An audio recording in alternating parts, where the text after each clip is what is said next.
banyak uraiannya, tapi intinya loh itu jelas tahlilan itu bid'ah gitu. Ini berarti pro yang atau kontra tahlilan. Tahlilan itu jelas bid'ah. Kok kemudian Ustadz bersikap toleran, bersikap permisif, bersikap ya seperti ya baper istilahnya? Itu kan kehilangan logika. Sungguh saya amat sadar dan saya sangat tahu, mohon maaf, bagaimana keputusan Bahsul Masail NU tahun 1926 itu. Saya tahu, tekstualnya saya tahu, saya teliti itu toh dokter saya. Dokter saya itu adalah dokter pertama di dunia ini yang meneliti tentang Bahsul Masail NU. Ukuran dokter ya, ukuran S3. Dan saya punya dokumennya mulai tahun 1926 sampai 1999 saat itu. Ya, sekarang sudah entah tambah berapa kali lagi, tapi dokumen yang saya dapatkan yang saat itu memang tahunnya terbatas itu, karena saya meneliti tahun itu tahun 99, 2000, 2001 itu. Jadi saya bukan meninggalkan logika, saya tahu betul bagaimana keputusan Bahsul Masail tahun 1926 itu. Tapi kemudian perubahan perkembangan ya saya ikuti, apalagi mohon maaf saya ada di dalam bersikap, dalam beragama. Kita tidak hanya menggunakan kacamata kuda, hanya melihat secara rasional ini salah, nanti di ruang ada perubahan, ada pergeseran, dan itu dilakukan oleh para ulama. Jadi ya terserahlah penjenengan menyebut saya sebagai apa, terserah. Yang jelas saya bisa mengerti jika kaum Nahdliyin walaupun pada 1926 itu Bahsul Masailnya menyatakan tahlilan makruh, kemudian 3 hari, 7 hari, 40 hari dan seterusnya itu bid'ah, tapi kemudian ada pergeseran dan ada, bukan hanya geser wong itu, tapi geser penjelasannya juga ada.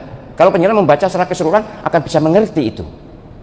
Ojo moco sing tahun 1926 sing memutuskan makruh dan bid'ah itu saja, lihat perkembangannya. Dan lagi seperti yang saya katakan tadi, orang tahlilan itu biar dilok-lok nih, biar dicaci maki. Kalau dia yakin tahlilan, dia akan tahlilan. Yang tidak juga gitu, walaupun dia ajak digeret-geret, dia akan mau. Dan itu bukan orang awam loh, yang iya atau tidak itu sejak dulu. Gampangnya secara peta, kalau fikih ya, yang mazhab Hanafi dan mazhab Hambali pro, iya, boleh, nyampe. Yang Imam Syafi'i tidak, jangan, tidak nyampe. Yang Imam Malik mauquf, saya tidak berpendapat. Terus kurang apa? Alimnya orang-orang ini kurang apa? Kan alim toh.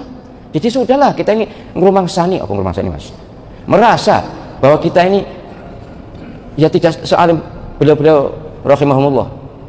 Baik, itu yang pertama.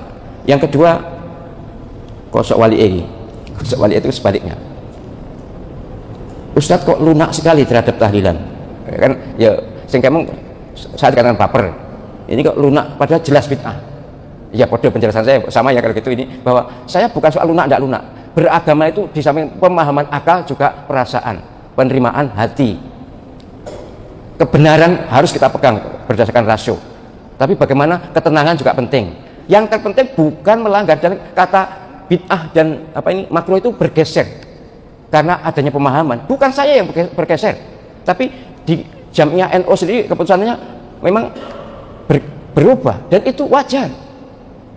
Cobalah Imam Syafi'i, bayangkan Imam Syafi'i rahimahullah, orang yang sangat alim itu dari Baghdad pindah ke Mesir, itu banyak pendapat yang berubah itu.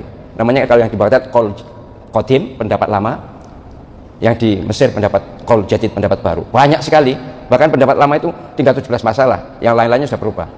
Salah satu contoh yang mudah aja, di Baghdad beliau berpendapat laki-laki perempuan siapapun bersentuhan batal. Bojo, bapak, kalau anak itu atau ibu dengan anak laki-laki batal. Tapi ketika pindah ke Mesir berubah pendapatnya, bahwa hanya yang bukan mahram aja yang membatalkan wudhu, kalau mahram tidak. Begitu tuh pendapat bergeser, ya biasa lah, tidak usah dimasalahkan. Ini yang nggak enak juga ini profesor yang salah paham. Kalau salah paham mohon maaf ya mustahil, tapi kalau salah kata mungkin. Nek salah paham aku gak mikir. Salah paham berarti pahamnya salah kan, pikirannya salah kan. Yang mustahil kan jadi terus dipikir sih, apa-apa kan jadi mikir sih. Tapi kalau salah kata, salah ucap, sangat mungkin. Sering tidak terasa, saya baru tahu setelah nonton video, oh ternyata saya salah ucap. Lalu saya bilang sama Mas Khalid, tolong di skip atau di edit. Namanya manusia, al-insan wa khalaqal insan, manusia itu tempatnya lali, salah dan lupa, wajar. Tapi kalau disebut salah paham, ini kayaknya yang salah paham yang mengatakan ini. Jadi dia menguraikan pendapat Mbah Hashim, lalu ditempelkan ke saya seperti saya itu salah. Yang saya soroti, yang saya komentari, yang saya respon karena permintaan jamaah, permintaan istilahnya apa penonton di YouTube itu? Netizen ya. Desakan netizen, saya mengomentari bagaimana keputusan Bahsu Masail itu. Keputusan Bahsu Masail 1926, ya benar bahwa tahlil itu makruh, 3 hari, 7 hari dan seterusnya itu bid'ah. Itu benar, ada tekstual seperti itu. Entahlah kalau sekarang hilang ya nggak tahu, tapi itu benar dan itu harus saya akui secara jujur. Tapi kemudian pendapat itu, keputusan itu bergeser. Mbah Hashim saat itu ketua istilahnya Rois Akbar, kemudian ya Rois Am Suriah pertama itu ya Mbah Hashim itu. Dan saya sebut pada masa Mbah Hashim ya pada masa Bahsu Masail pertama itu, Bahsu Masail itu yang punya otoritas itu Suriah, bukan Tanfidiyah, Suriah. Nah ketuanya Suriah itu Mbah Hashim. Nah memutuskan begitu berarti kan Mbah Hashim oke. Tapi kemudian Mbah Hashim dalam kitab Irsyadus Sari misalnya, karangan beliau, tulisan beliau, kemudian bergeser pendapatnya dan mengakomodir keadaan dan merujuk kitab yang At-Thalibin, kemudian tahlil tidak bid'ah asal diformat dalam doa. Yang 3 hari 7 hari ya itu kemasyarakatan. Saya sudah berulang kali menguji disertasi yang membahas masalah bid'ah. Disertasi loh, karya doktor. Jadi bid'ah itu segala tambahan yang terkait akidah dan ibadah, bukan muamalah. Itu kesimpulan. Soal ada orang yang tidak setuju, silakan, itu hak mereka tidak setuju. Tapi tambahan-tambahan yang bertentangan dengan akidah dan ibadah. Kalau muamalah seperti 3 hari 7 hari, ya tidak usah dikatakan bid'ah lah. Tidak setuju silakan. Tapi kalau saya pribadi saya untuk ayah saya misalnya dulu, istilahnya 3 hari, tapi sebenarnya itu istilah orang umum, sebenarnya itu sudah 4 hari. Kemudian disebutkan pitung dinanan, kata orang istilah pitung dinanan, tapi 8 hari itu saya geser ben gak confuse, ben gak, ya, bukan confuse ya, ben gak menimbulkan masalah gitu, enggak dispute ya, enggak debatable. 40 hari kata orang istilah, tapi sebenarnya itu 45 hari. 100 hari juga enggak pasti 100 lebih berapa gitu. Ini hanya untuk mengakomodir, untuk ya sekedar mengadaptasi masyarakat.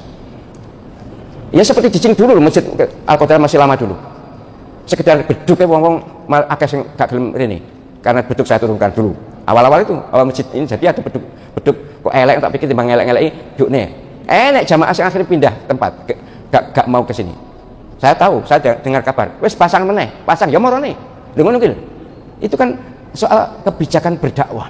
Jadi saya sangat berharap orang yang menyoroti masalah tahlilan NU ini, cobalah lapang dada, dingin kepala, dengan tetap senyum, kita menghargai orang yang berbeda.